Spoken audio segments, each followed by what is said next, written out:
So what we've learned so far about amino acids is that they are polyprotic acids that have an amine group, carboxylic acid group, and a side chain. And some of these side chains can be acids or bases. Others have different functional properties, like they're hydrophobic, or they have the ability to hydrogen bond, or they're polar. So in this video, we're going to take these ideas and put them all together and figure out how to calculate what's known as the isoelectric point for amino acids. And we've already talked about this with simple amino acids, those that contain the amine,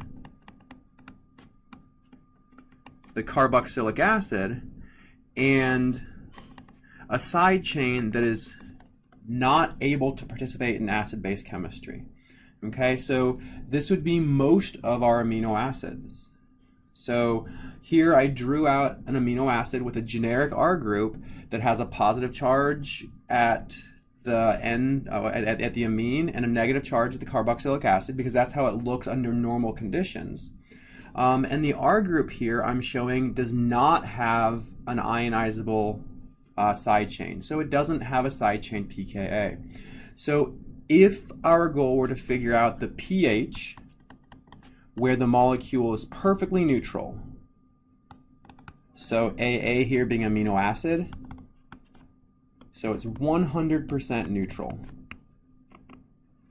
This is known as the isoelectric point.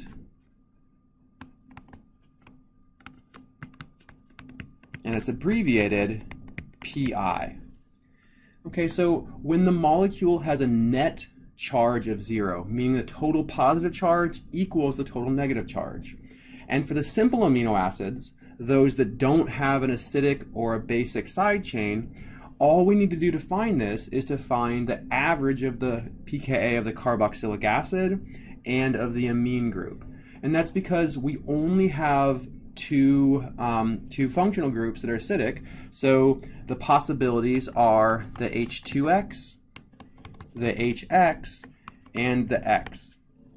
So the diprotic, the diprotic acid, the monoprotic acid, or the fully deprotonated form. And as we talked about in a previous video, for these amino acids that don't have a side chain acid-base group, the fully protonated form is always a +1.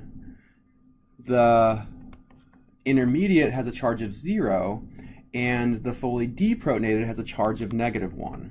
So it's this form, the HX form, that has the that has the overall charge of 0. So if we're able to figure out where this molecule, the neutral one, is in 100% abundance, this would allow us to figure out our PI. Okay, so quickly reviewing what we talked about before. If we think about the speciation curve here, right? So we have our first half equivalence point, the equivalence point, the 3/2, and the second equivalence point. At the very beginning, we have 100% H2X. It falls off, and by the first equivalence point, it's at 0. So here we have H2X, and this is the +1 charge. As we transition from the 0 point to the first equivalence point, this is where we maximize the amount of the HX form. This is the neutral form, but as we keep going, as we keep changing the pH, its concentration drops off and eventually reaches 0 again. And as it's dropping, we are increasing the concentration of the fully deprotonated form, and eventually, at the second equivalence point, we have 100% of the X minus 1. So whenever we maximize the concentration of the neutral form, that's where the PI is. And in this case, it's at the first equivalence point. And as we've learned before, we can figure out the pH at the equivalence points by averaging the pKa's for the adjacent two molecules. So if we average the first pKa plus the second pKa and divide it by 2, this will give us the PI. So for an amino acid that does not have an acidic or basic side chain, like alanine, what we would do is we would take 2.35, which is the pKa for the carboxylic acid, and 9.87, which is the pKa for the amino group, and we'd average these two.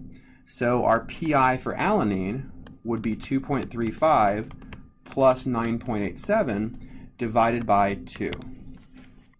And when we do that, we see a pi of 6.11. So when the pH is 6.11, 100% of the solution, 100% of the amino acid is in this net neutral form, so this is the isoelectric point. When we have side chains that do have acid-base properties, like glutamic acid, aspartic acid, lysine, arginine, and there are a couple others, then it gets a little more complicated, but not a lot more.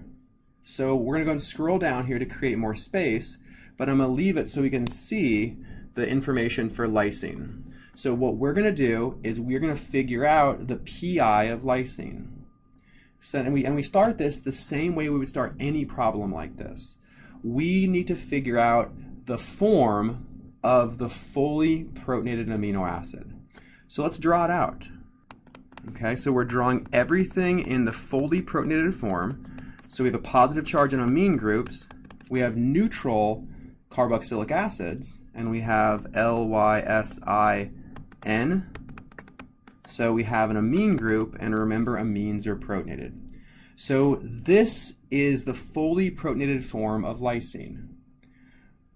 We have 1, 2, 3 functional groups that have pKa's, right, corresponding to 2.16 for the C terminus, that would be the carboxylic acid on the backbone, 9.06, which is the pKa of the backbone amine, and we know that because we're told here this is pKa2, and pKa3 is for the side chain.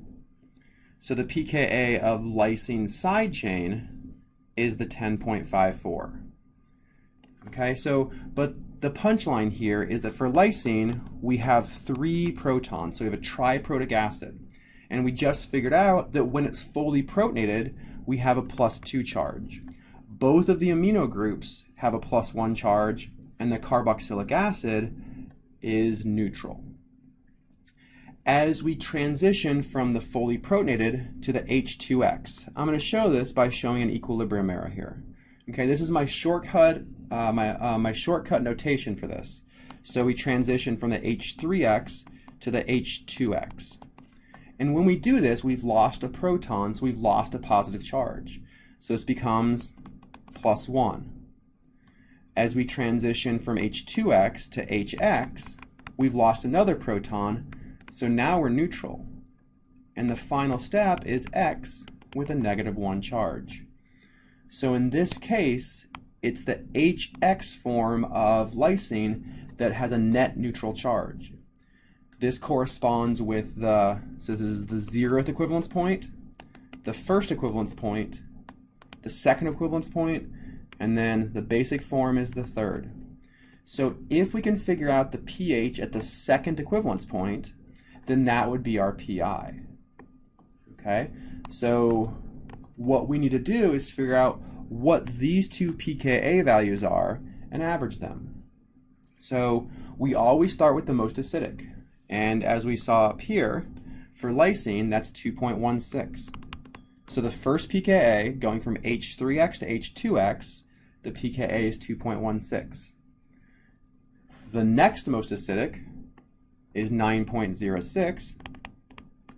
And finally, we have 10.54. So since we want to figure out the pH of the second equivalence point, we average these two values. And when we do this, we find out that the pH at the second equivalence point is 9.8, and this is the pH where we have 100% of the net neutral molecule, so this is our isoelectric point. To summarize, step number 1 is to figure out how many acidic protons you have, right? So look at the amino acid. you always have an amine group and a carboxylic acid. And you might have a side chain that has a pKa. If you do, you have 3 protons. If you don't, you have 2 protons. Okay? So then go through and figure out the charge on the fully protonated form. And once you do that, it's fairly simple. Then transition through, start removing protons and figure out what form of the molecule has a net neutral charge, and average the 2 pKa values that surround that molecule.